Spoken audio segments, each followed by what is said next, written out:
जंग की सबसे बेहतरीन कला, बिना लड़े ही दुश्मन को पस्त कर दो। ऐसा हम नहीं कह रहे, बल्कि चीन के नामचीन फौजी जनरल सुन जू ने द आर्ट ऑफ वॉर नाम की किताब में लिखा था।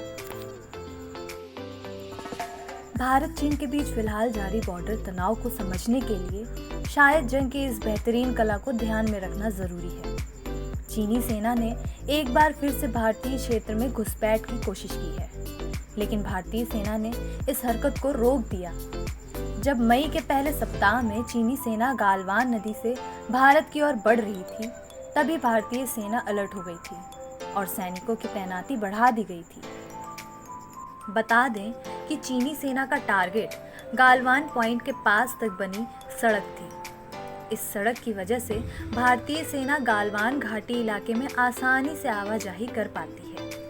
सूत्रों की माने तो सीमा से सटे भारत क्षेत्र में पिछले 2-3 साल से सड़क निर्माण का कार्य किया जा रहा है, जिसके चलते चीन खुद को खतरे में महसूस कर रहा है और चीनी सेना की ये ताजा घुसपैठ की कोशिश इसी का नतीजा है। भारत और चीन के बीच अक्साई चीन में स्थित गालवान घाटी को लेकर उस वक्त तनाव पैदा हो गया जब भारत ने आरोप लगाया कि गालवान घाटी के किनारे चीनी सेना ने कुछ टेंट लगाए हैं।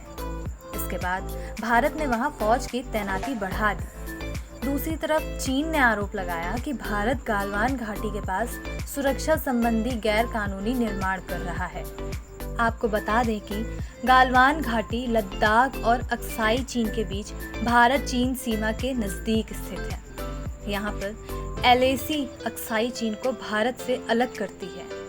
ये घाटी चीन के दक्षिणी शिनजियांग और भारत के लद्दाख तक फैली है। इससे पहले 9 मई को नॉर्थ सिक्किम के नाथुला सेक्टर में भारतीय और चीनी सेना में झड़प हुई थी।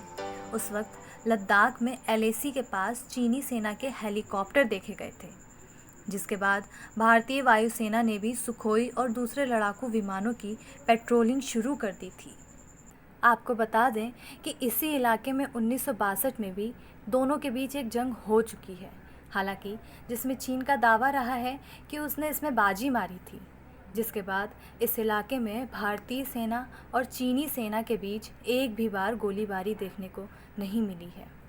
ऐसे ही तमाम जानकारियों के लिए जुड़िए हमारे चैनल द गार्बेज से।